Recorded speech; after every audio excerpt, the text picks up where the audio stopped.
अस्सलामुअलैकुम। सियासत टीवी के खुसूसी प्रोग्राम खास खबरें में आपका खैर मकदम है। मैं मोहम्मद रियाज अहमद।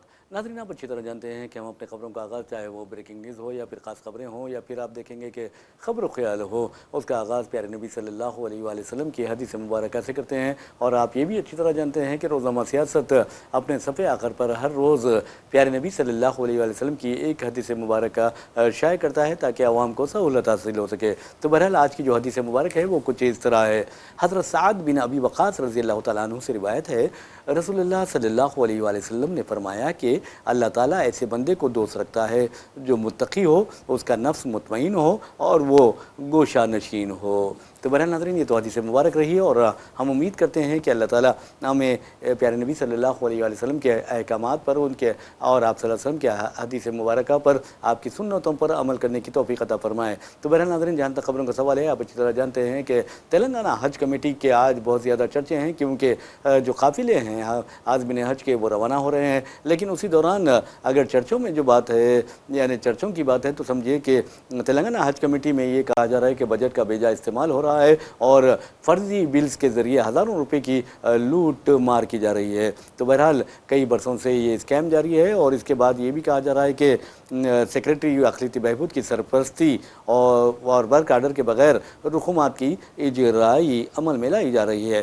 तो ये खबर है। और आप ये भी अच्छी तरह जानते हैं कि रोज़ाना सियासत ने हमेशा हक़ाइक़ को आवाम के सामने पेश करने की कोशिश की है। कहा यह जा रहा है कि हद तो ये है कि बाज़ जगह कुछ मसाजिद में, यानी टिक की मस्जिद नामपल्ली में, आपको बता दूं कि वहाँ पर एक हज तरबियती कैंप मुनक़िद किया जाता है और ये एक कैंप जो होते हैं उसके मसारिफ़ जो इंतज़ामी कमेटी होती है मसाजिद की, वो पूरे करती है या वो उसकी पाबजाई करती है या वो अदा करती है। लेकिन ये कहा जा रहा है कि एक यानी गुल फरोश की दुकान से बिल हासिल किया गया और तकरीबन 20,000 रुपये का बिल वसूल कर लिया गया।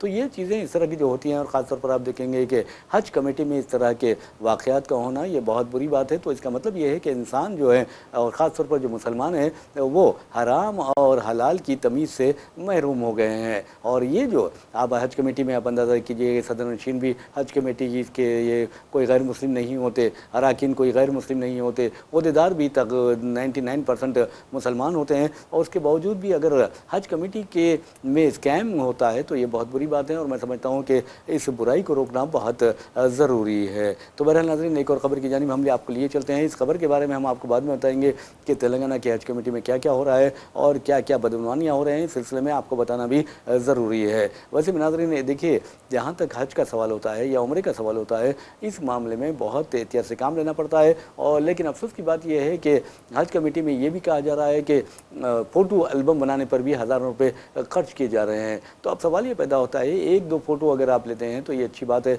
लेकिन फ़ोटो के एल्बम्स बना के रख रहे हैं। तो यहाँ पर एल्बम्स से अगर हज़ारों रुपये, यानी अगर 25-30 हज़ार रुपये भी एक एल्बम पर खर्च होते हैं तो ये बहुत ही ख़तरनाक बात है। और इस बेजा जो खर्च है उसे रोकना बहुत ज़रूरी है। और इस सिलसिले में देखते हैं कि रियासती वज़ीर अक़लियती बहबूद मोहम्मद अज़हरुद्दीन क्या इक़दाम करते हैं। लेकिन उनके बारे में भी कहा जा रहा है कि वो बेचारे खुद बेबस हैं और बड़ी बेबसी से ये तमाशा देख रहे हैं। अब देखना है कि वो तमाशा देखते रहेंगे या कोई कार्रवाई करेंगे, एक अहम सवाल है। तो बहरहाल नाज़रीन, हम चलते हैं एक और ख़बर की जानिब। और इस खबर का ताल्लुक़ आपको बता दूँ कि आज हिंदुस्तान में जो ख़वातीन को पर जुल्म किए जा रहे हैं, ख़वातीन यानी घरेलू तशद्दुद का शिकार बनाया जा रहा है, उस ताल्लुक़ से ये खबर है। और आपको ये बता दूँ कि वज़ीर आज़म नरेंद्र मोदी ये कहते हैं, बड़े फ़ख्र से कहते हैं, नारी शक्ति की बात करते हैं और अमित शाह नारी शक्ति की बात करते हैं। लेकिन आपने देखा कि ममता बनर्जी के साथ उनका सलूक क्या रहा है, बीजेपी का सलूक क्या रहा है, इलेक्शन कमीशन ऑफ इंडिया का और मरकज़ी एजेंसियों का, ख़ासतौर पर सेंट्रल फोर्सेस का सलूक क्या रहा है। तो नारी शक्ति सिर्फ एक दिखावा है, नारी शक्ति सिर्फ एक बकवास है।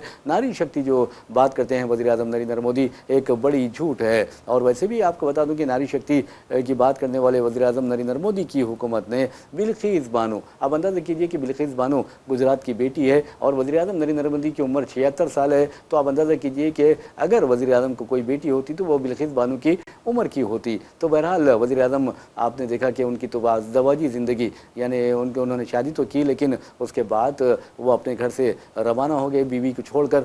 तो आप अंदाज़ा कीजिए, चलिए ये उनका अपना शख्सी मामला है, लेकिन आपको बताने का मकसद ये है कि बिल्किस बानो उनकी बेटी की तरह है। लेकिन अफसोस की बात है कि यही वज़ीर-ए-आज़म जो नारी शक्ति की बात करते हैं, लाल किले की फसीलों से कहते हैं कि मेरी हुकूमत में ख़वातीन के तहफ़्फ़ुज़ को यकीनी बनाया गया है, नारी शक्ति बहुत अहमियत रखती है। बड़े-बड़े बातें वज़ीर-ए-आज़म ने की, बेटी बचाओ बेटी पढ़ाओ का नारा भी वज़ीर-ए-आज़म ने की। लेकिन आपको बता दूँ कि खुद बीजेपी की ज़ेर क़यादत राजस्थान में एक 3 साल की लड़की भी महफूज नहीं है, जो मंदिर के बाहर अपने गदागर माँ बाप के साथ सो रही थी। तो बहरहाल उसे उठा लिया गया, उसकी इस्मत रेज़ी की गई। तो आप अंदाज़ा कीजिए कि नारी शक्ति हमारे वज़ीर-ए-आज़म कहते हैं, और बेटी बचाओ बेटी पढ़ाओ की बात वज़ीर-ए-आज़म करते हैं, नारा लगाते हैं, और उनका नारा हमेशा खोखला साबित होता है। उसी तरह जिस तरह उन्होंने कहा था कि मैं इक़्तिदार में आने पर हर हिंदुस्तानी के बैंक अकाउंट में 15-15 लाख रुपए जमा करवाए जाएंगे और बैरूनी ममालिक से ब्लैक मनी वापस लाएंगे। आपको बता दूं कि तीसरी मियाद के लिए वज़ीर-ए-आज़म मुंतखब हो गए हैं, लेकिन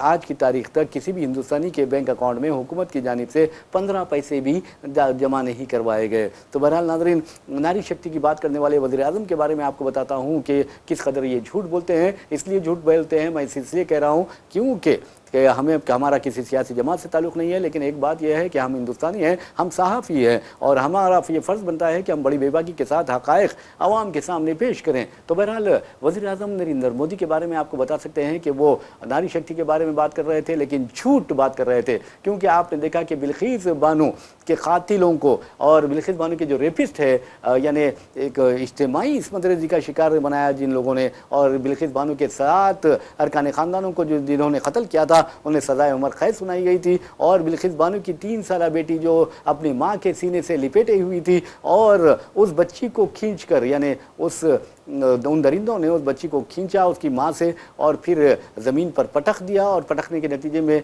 वो अपनी ज़िंदगी से महरूम हो गई, बच्ची शहीद हो गई। और वज़ीर-ए-आज़म नरेंद्र मोदी बहुत बड़ी बड़ी बातें करते हैं नारी शक्ति के, और वज़ीर-ए-आज़म की हुकूमत ने, या मरकज़ में बीजेपी की हुकूमत ने और गुजरात की बीजेपी हुकूमत ने बाज़ाब्ता तौर पर इन क़ातिलों को, इनके रेपिस्टों को, इन ज़ानियों को, जिन्हें मैं समझता हूँ कि संसार कर देना चाहिए था, जिन्हें फांसी पर लटका देना चाहिए था, उन्हें यानी उम्र कैद की सज़ा मुकम्मल होने से पहले ही उन्हें रिहा करने का हुक्म देती है। तो ये हमारे वज़ीर-ए-आज़म हैं, नारी शक्ति की बात करते हैं, लेकिन इनकी बातें कभी सच्ची नहीं होती और हमेशा ये झूठ कहते हैं। ये मैं कहता हूँ और बबांगे दहल कह रहा हूँ, इसलिए कि अगर नारी शक्ति की बात इनकी सच होती तो फिर बिल्किस बानी के जो ये रेपिस्ट हैं और उनके अरकान ख़ानदान के जो कातिल है, क्या उन्हें वज़ीर-ए-आज़म नरेंद्र मोदी की हुकूमत और मरकज़ी हुकूमत और रियासत की बीजेपी हुकूमत, यानी डबल इंजन की हुकूमत वक्त से पहले ही रिहा कर सकती थी? ज़किया जाफ़री का देखिए क्या इंसाफ मिला है, ज़किया जाफ़री को हरगिज़ नहीं मिला, और वो आखिर अपनी ज़िंदगी से की जंग हार बैठी।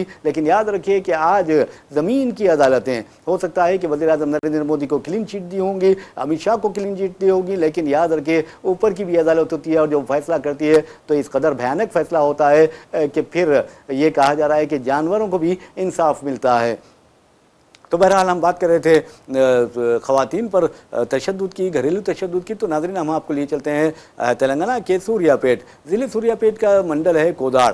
कोदाड़ में आपको बता दूं कि एक लारी ड्राइवर ने अपनी बीवी को भरे बाज़ार में कत्ल कर दिया, भरे लोगों के सामने सरेआम कत्ल कर दिया। और बताया जाता था कि मनीदीप ये लारी ड्राइवर है, उसकी शादी हुई थी श्रीशा से, और श्रीशा और इसके दरमियान इख्तलाफात चल रहे थे, और हाल ही में श्रीशा ने पुलिस में अपने शौहर के खिलाफ शिकायत दर्ज करवाई, जिससे वो चिरागपा हो गया, बहुत ही नाराज़ हो गया, और फिर उसने लोगों के सामने ही अपनी बीवी को चाकू घोंप कर हलाक कर दिया। तो इस तरह के वाक़यात जो होते हैं माशरे में बहुत ही तबाहकुन होते हैं, बहुत ही ख़राब होते हैं, बहुत ही मैं समझता हूँ कि गलत मिसालें कायम करते हैं। ऐसे में इस तरह का इंसदाद होना चाहिए। नारी शक्ति की बात नहीं करनी चाहिए, बल्कि अमली इक़दामात करने चाहिए नारी शक्ति को और नारी को, यानी ख़वातीन को तहफ़्फ़ुज़ फराहम करने के बुलंद बांग दावे, झूठे दावे नहीं करने चाहिए। जिस तरह 15 लाख रुपए जमा करा देंगे, इस तरह के जो झूठे दावे किए गए थे, वादे किए गए थे, उस तरह नहीं करना चाहिए। अमली इक़दाम करना चाहिए, ख़वातीन की हिफाजत को यकीनी बनाना चाहिए। क्योंकि आपको बता दूं कि हिंदुस्तान में अब हमारे वज़ीर-ए-आज़म नरेंद्र मोदी की हुकूमत है। उन्होंने नारी शक्ति का नारा लगाया है, बेटी बचाओ बेटी पढ़ाओ की बात की है और उस नारे को गाँव तक पहुँचाने का दावा भी किया है। लेकिन आपको बता दूं कि आज भी 70 दिल्ली में, वो भी दारुल उलूम दिल्ली में 70 साल ज़ईफ़ खातून की इस्मत रेज़ी की जाती है। तो इससे बढ़ के दरिंदगी क्या होगी? वो क्या वज़ीर-ए-आज़म नरेंद्र मोदी को इस तरह के वाक़यात के बारे में वो लाइल्म है? क्या वो जिस तरह तारीख़ से नावाकिफ़ है हिंदुस्तान की, क्या वो इस तरह के वाक़यात से भी नावाकिफ़ है? ये सोचने वाली बात है। और जहाँ तक हिंदुस्तान की तारीख़ का सवाल है, वज़ीर-ए-आज़म नरेंद्र मोदी नावाकिफ़ है, ये मैं नहीं कहता हूँ बल्कि सारी अपोजिशन जमात कहती है। तो बहरहाल नाज़रीन, आपको बता दूँ कि दिल्ली में एक वाक़या ऐसा पेश आया था जहाँ पर 68 साल खातून की इस्मत रेज़ी की गई थी। तो अब अंदाज़ा कीजिए कि अगर नानी दादी भी हिंदुस्तान में महफूज नहीं तो कौन महफूज है? हद तो यह है कि 3 साल की लड़की भी महफूज नहीं है। तो वज़ीर-ए-आज़म नरेंद्र मोदी को नारी शक्ति के बारे में बात नहीं करनी चाहिए और ना ही ये कहना चाहिए कि बेटी बचाओ बेटी पढ़ाओ, बल्कि एक ही नारा देना चाहिए कि हिंदुस्तान में बेटी बचाओ। तो बहरहाल नाज़रीन, ये चीज़ें हमने आपको सुनाई है। सूर्यापीट का वाक़या है और ये कहा जा रहा है कि इस कत्ल के मौके पर आवाम भी वहाँ पर मौजूद थी। लेकिन अफसोस की बात यह है कि किसी ने भी मनीदीप को, यानी उसके शौहर को, मकतूला के शौहर को रोकने में नाकाम रहे। आजकल वैसे भी आप देखेंगे कि अगर कोई हादसा पेश आ जाता है तो लोगों को बचाने की बजाय सेल्फी लेना शुरू कर देते हैं या फिर वीडियोग्राफी शुरू कर देते हैं। उन मनाजिर को फिर अपने कैमरे में, यानी फ़ोन के कैमरे में कैद करना शुरू कर देते हैं। ये गैर इंसानी सलूक है। यकीन मानिए कि अगर कोई किसी पर हमला कर रहा है या किसी का कत्ल कर रहा है तो फौरी तौर पर आपका फ़र्ज़ बनता है कि आप उसकी मदद के लिए पहुँचे, उसे बचाएँ, उसकी जान बचाएँ। कई ऐसे वाक़यात खुद हैदराबाद में बरसरे-आम जो कत्ल के वाक़यात पेश आए हैं, वहाँ पर हमने देखा है कि कई ऐसे तस्वीर मंजर-ए-आम पर आई, फुटेज मंजर-ए-आम पर आई कि लोग देख रहे हैं कि कोई किसी का कत्ल कर रहा है और ये बड़े तमाशाई बने हुए हैं और वीडियो ले रहे हैं। जबकि हमारा ये फ़र्ज़ बनता है कि अगर कोई हादसे में ज़ख्मी होकर तड़पता है या बिलखता है तो फ़ौरी उसकी मदद करें। लेकिन आजकल ये देखा जा रहा है कि वीडियो लिया जा रहा है, सेल्फी ली जा रही है और शर्म की बात है कि इस तरह की हरकतें की जा रही है। तो बहरहाल इस तरह की हरकतें इंसानियत पर एक बदनुमा दाग है और इस बदनुमा दाग को मिटाना बहुत ज़रूरी है। तो बहरहाल नाज़रीन, हम आपको लिए चलते हैं मगरबी बंगाल में आपने देखा कि किस तरह मोदी हुकूमत ने जो सेंट्रल फोर्सेस हैं, यानी नीम फौजी फोर्सेस हैं, पैरामिलिट्री फोर्सेस हैं, उसके एक नहीं दो नहीं बल्कि 4 किस्म के पैरामिलिट्री फोर्सेस को मगरबी बंगाल में तैनात किया और लोगों में खौफ और दहशत की लहर पैदा कर दी। और आप ये भी अच्छी तरह जानते हैं कि 2.5 लाख से ज़ायद पैरामिलिट्री फोर्सेस मगरबी बंगाल में तैनात कर दिए गए हैं और ख़ास तौर पर कोलकाता, सिर्फ कोलकाता में 70,000 CRPF जवानों को तैनात किया गया। ममता बनर्जी ने तो इल्ज़ाम आयद किया कि सेंट्रल फोर्सेस के जवानों ने उनके साथ बदतमीज़ी की है, उन्हें धक्का दिया है, उन्हें मारा है, पीटा है। तो अब अंदाज़ा कीजिए कि एक 71 साल खातून को, अब वज़ीर-ए-आज़म तो 76 साल के हैं और वज़ीर-ए-आज़म से 5 साल छोटी हैं ममता बनर्जी। और दूसरी अहम बात यह है कि वो खातून है, खातून का एहतराम किया जाना चाहिए। और एक ऐसी खातून वज़ीर-ए-आज़म नरेंद्र मोदी और अगर ममता बनर्जी का तकाबुल किया जाए तो आप देखेंगे कि वज़ीर-ए-आज़म खुद को फ़कीर कहते हैं, खुद को चाय वाला कहते हैं और कहते हैं भाई हम तो फ़कीर हैं, अब जब वक्त आएगा तो थैला डालेंगे निकल जाएंगे। तो बहरहाल बेचारे थैला डालेंगे निकल जाएंगे की बात करते हैं, लेकिन उनके अगर गॉगल्स की बात करते हैं, आप ऐनक की बात करते हैं तो उसकी कीमत आप मालूम कर लीजिए, आपको पता चलेगा कि वो लाखों में है। वो जो पेन इस्तेमाल करते हैं, और आपको बता दूं कि वज़ीर-ए-आज़म नरेंद्र मोदी बहुत ही आला तालीम याफ्ता है और आलमी सतह पर उनकी जो दानिश्वरी है, दानिश्वराना क़यादत है, उसकी बहुत ज़्यादा कदर की जाती है। तो बहरहाल उनकी पेन की कीमत लाखों में बताई जाती है। जबकि हमारे साबिक़ वज़ीर-ए-आज़म डॉक्टर मनमोहन सिंह आलमी सतह पर जो माहिरीन इक़्तिसादियात हैं उनमें डॉक्टर मनमोहन सिंह सर फ़हरिस्त थे और उनको बज़ई इज़्ज़त व वक़ार की निगाह से देखा जाता था और वो पेन इस्तेमाल करते थे सिर्फ 5 रुपए का। तो आप अंदाज़ा कीजिए कि किधर निज़ाम अली, किधर प्याज की डली और किधर ज़मीन किधर आसमान। यानी वज़ीर-ए-आज़म नरेंद्र मोदी में और हमारे डॉक्टर मनमोहन सिंह में ज़मीन और आसमान का फ़र्क था। काबिलियत के लिहाज से, इल्म के लिहाज से, अमल के लिहाज से, सूरत शक्ल के लिहाज से, ड्रेसिंग के लिहाज से और तहज़ीब तमद्दुन के लिहाज से, इंसानियत के लिहाज से अगर देखेंगे तो ज़मीन और आसमान का फ़र्क इन दोनों में नज़र आता। तो बहरहाल हमारे वज़ीर-ए-आज़म नरेंद्र मोदी जो हैं बहुत बड़े दानिश्वर हैं, तो उनका जो पेन की कीमत होती है आप खुद उनसे पूछ लीजिए। लेकिन आपको बता दूं कि डॉक्टर मनमोहन सिंह, मेरे पास जो 5 रुपए का या 10 रुपए का पेन है वही पेन इस्तेमाल करते थे डॉक्टर मनमोहन सिंह, हालांकि वो इल्म का ख़जाना थे। तो बहरहाल आपको बता दूं कि कितना फ़र्क होता है। तो कहने का मतलब ये है कि इंसान लाख कपड़े पहन ले वो इंसान नहीं बनता और आपको बता दूं कि आदमी नहीं बनता। यानी आदमी बनना बहुत ज़रूरी है, इंसान बनना बहुत ज़रूरी है और ये बहुत मुश्किल अमल है। और वज़ीर-ए-आज़म नरेंद्र मोदी के बारे में तो हम कह सकते हैं कि वो अच्छी तकारीर करते हैं, बड़ी बड़े जज्बाती इस्तेसाल करने में उनका कोई जवाब नहीं होता। वादे तो ऐसे करते हैं, ऐसा लगता है कि अभी ये वादे पूरे कर देंगे, लेकिन आपको बता दूं कि 12 साल होने को आ रहे हैं, लेकिन किसी हिंदुस्तानी के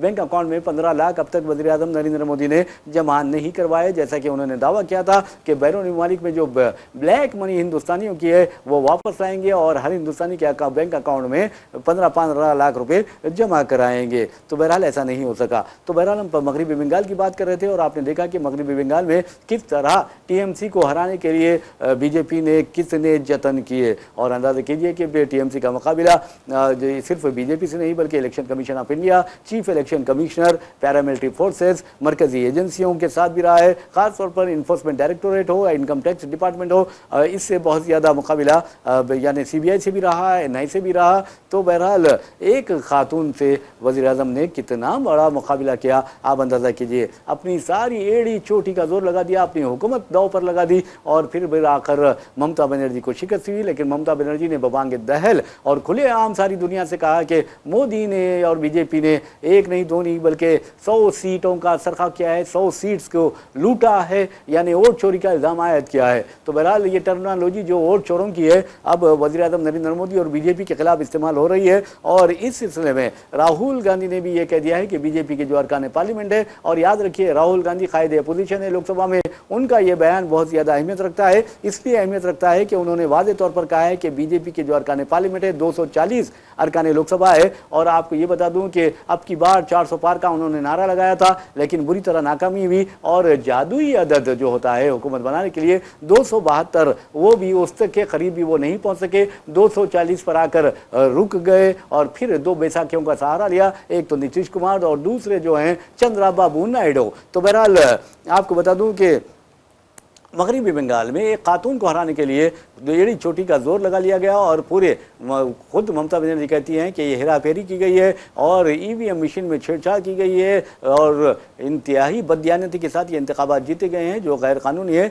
इसलिए मैं अपने ओहदे से इस्तीफ़ा नहीं दूंगी। अब बीजेपी उन्हें डिसमिस करने यानी बरतरफ करने की तैयारियां कर रही है। अब देखना है कि वो डिसमिस के होते हुए भी यानी बीजेपी को बदनाम करके छोड़ेंगी। अब ममता बनर्जी की बात हम इसलिए कर रहे हैं कि अमित शाह जो वज़ारत दाखिला के जिम्मेदार हैं, अमित शाह वज़ीर दाखिला है और उनकी ईमा पर यानी मोदी हुकूमत की ईमा पर ये कहा गया है कि 60 दिनों तक पैरामिलिट्री फोर्सेस मगरबी बंगाल में तैनात रहेंगी। तो ये मनसूबाबंद कामयाबी थी बीजेपी की। तो बहरहाल आपको बता दें कि वहाँ पर पैरामिलिट्री फोर्सेस तैनात हैं और इस कदर ज़्यादा तैनात हैं कि लोगों में खौफ व दहशत पाया जाता है। उसके बावजूद भी मगरबी बंगाल में बीजेपी लीडर शुवेंदु अधिकारी का पीए का ये नौजवान पीए का कत्ल कर दिया जाता है, उन्हें गोली मार दी जाती है। अब सवाल ये पैदा होता है कि बीजेपी कायदीन ये कह रहे हैं कि लॉ एंड ऑर्डर की जो सूरत हाल है वो बहुत बुरी है और बुरे हालात से गुजर रहा है और मगरबी बंगाल, और वहाँ अमन व अमान की कैफियत सूरत हाल नहीं पाई जाती बल्कि तशद्दुद की कैफियत पाई जाती है। तो सवाल ये पैदा होता है कि क्या ममता बनर्जी ने पैरामिलिट्री फोर्सेस को अपने घर से लाकर तैनात किया है, अमित शाह ने और मोदी ने वहाँ पर इनको तैनात किया है, तो फिर ये कर क्या रही हैं? एक नहीं दो नहीं 4 किस्म के आपको पैरामिलिट्री फोर्सेस वहाँ पर मौजूद है। सीआरपीएफ है, सीएपीएफ है और बॉर्डर सिक्योरिटी फोर्सेस है और एक फोर्स है। तो 4 फोर्सेस वहां क्या कर रही हैं और वो कर रही हैं तो क्या कर रही है, ये सवाल पैदा होता है। तो बहरहाल अगर नहीं कर रही हैं तो उसकी गैर मौसर होने का सबूत मिलता है। तो बहरहाल ये जो हालात पैदा हुए हैं इसके लिए बीजेपी जिम्मेदार है, टीएमसी ने ये बात कही है। और आपको ये बता दूं कि जो शुवेंदु अधिकारी हैं उनके बारे में कहा जा रहा है कि हो सकता है कि वो मगरबी बंगाल के 9 मई को चीफ मिनिस्टर बना दिए जाएंगे। तो बहरहाल चंद्रनाथ रथ इनका नाम है, चंद्रनाथ रथ, ये जो पीए का नाम शुवेंदु अधिकारी के साथ बरसों से काम कर रहे थे, अब उनका कत्ल कर दिया गया है। तो इसके लिए कौन जिम्मेदार है? क्या अब ममता बनर्जी की हुकूमत जिम्मेदार है? हरगिज़ नहीं है, बल्कि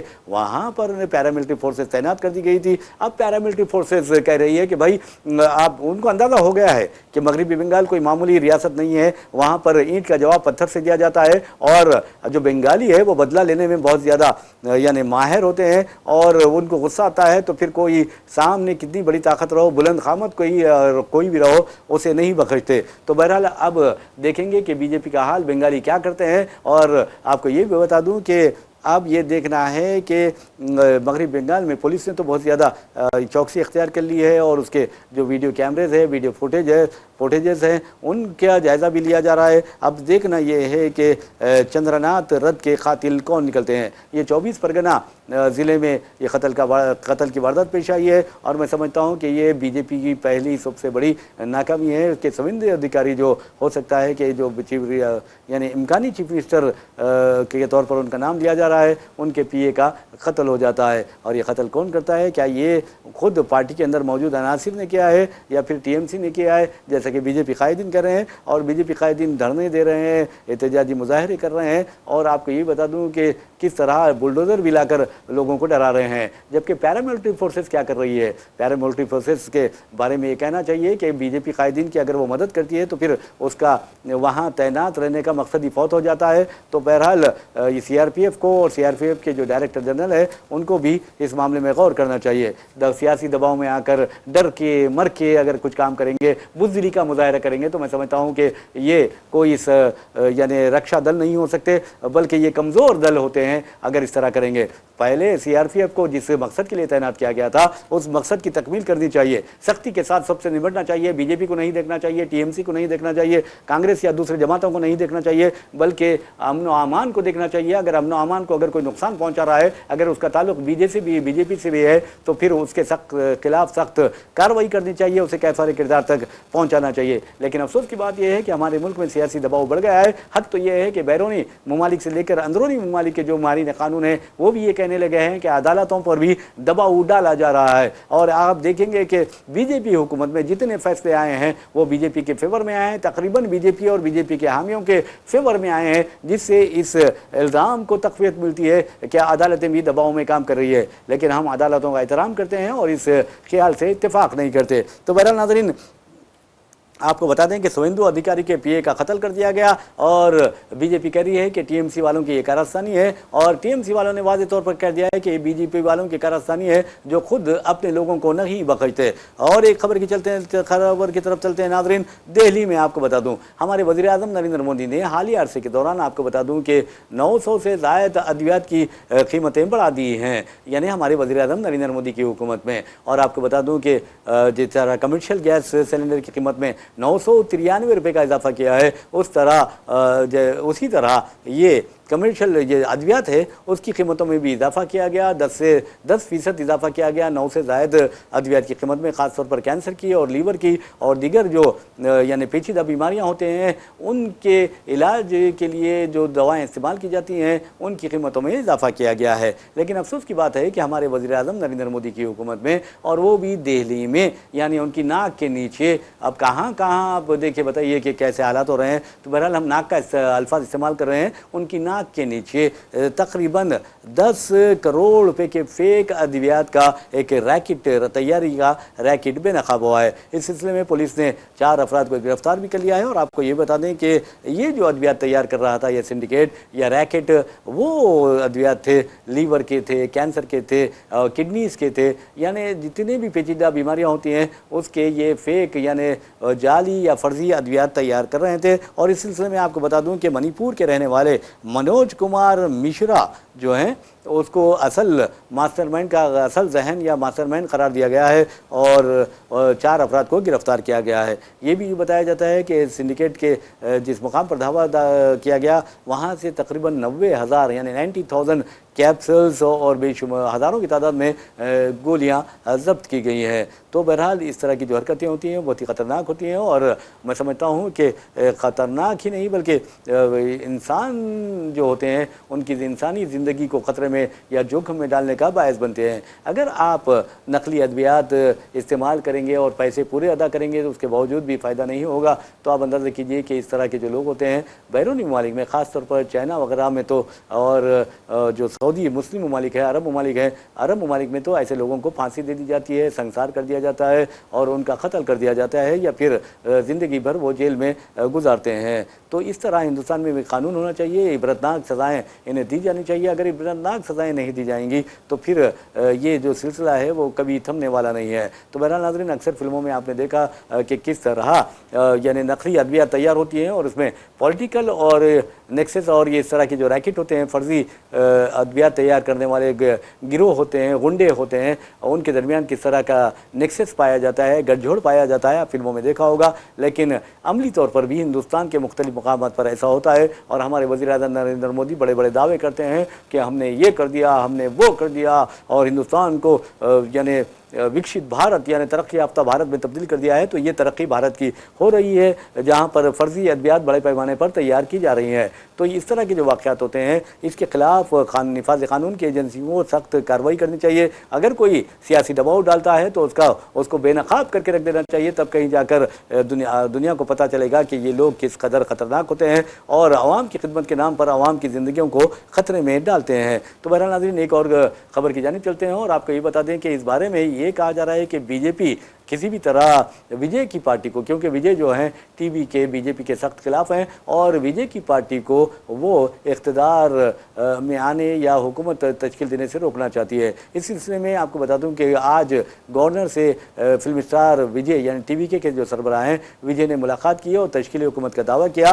तो गवर्नर ने कहा कि आपके पास अक्सरियत नहीं है और आप कैसे हुकूमत बना सकते हैं। तो गवर्नर को ये देखना है कि सबसे बड़ी पार्टी कौन सी है, क्योंकि जो सबसे बड़ी पार्टी होती है वो दावा कर सकती है और दावा करके हुकूमत तश्कील दे सकती है और उसका जो फ्लोर टेस्ट होता है यानी ऐवान में एतमाद का वोट भी हासिल कर सकती है। और गवर्नर का इस तरह रोकना एक अजीब गरीब लगता है, लेकिन ये कहा जा रहा है, माहिरीन कहते हैं कि अब टीवी के जो विजय हैं वो हुकूमत की तश्कील के लिए अदालत से रुजू होने वाले हैं। वैसे भी नाज़रीन आपको बता दूं कि टीवी की पार्टी के तकरीबन 108 अरकान असम्बली मुंतखब हुए हैं, जबकि 234 रुकने तमिलनाडु असम्बली में तश्कीली हुकूमत के लिए जादुई जो अदद है वो 118 है, यानी 108 यानी 10 सीटों की ज़रूरत है। तो ऐसे में आपको बता दूं कि फिल वक्त कांग्रेस जो है, कांग्रेस के 5 अरकान असम्बली ने अपनी तायद यानी टीवी की तायद का ऐलान कर दिया है। तो इसका मतलब ये होता है 113 हो जाते हैं और फिर लेफ्ट पार्टी के 2 हैं और फिर इलाक़ाई जमातों के 2 अरकान असम्बली है। इस तरह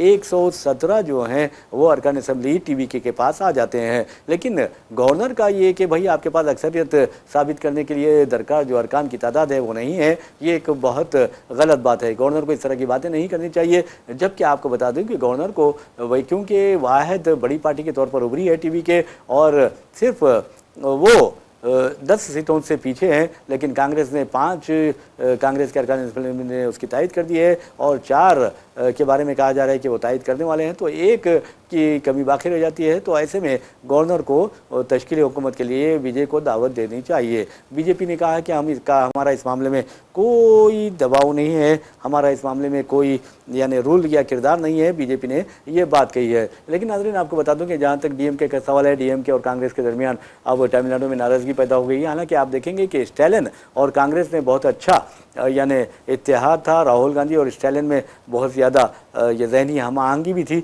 लेकिन अफसोस की बात यह है कि डीएमके को का नाकामी होती है और फिर टीवीके को कामयाबी मिलती है। कांग्रेस ने कहा है कि रियासत में सेक्युलर हुकूमत के क़याम के लिए और सेक्युलरिज्म को बचाने के लिए, जमहूरियत को बचाने के लिए और बीजेपी को इक़्तिदार में आने से रोकने के लिए ये बहुत ज़रूरी है। तो बहरहाल AIADMK जो है वो बीजेपी की तायद के साथ इंतखाबात लड़ी थी, हिमायत के साथ इंतखाब लड़ी थी, लेकिन तीसरे पोजीशन पर है, सेकंड पोजीशन पर DMK रही है। तो बहरहाल अब देखना यह है कि तमिलनाडु में क्या हालात करवट लेते हैं, क्योंकि टीवी के जिस अंदाज में मंजर आम पर आए हैं, आपको ये बताना ज़रूरी है कि MG रामचंद्रन यानी 49 साल पहले MG रामचंद्रन इख्तिदार में आए थे, वो भी ज़बरदस्त फिल्म स्टार थे।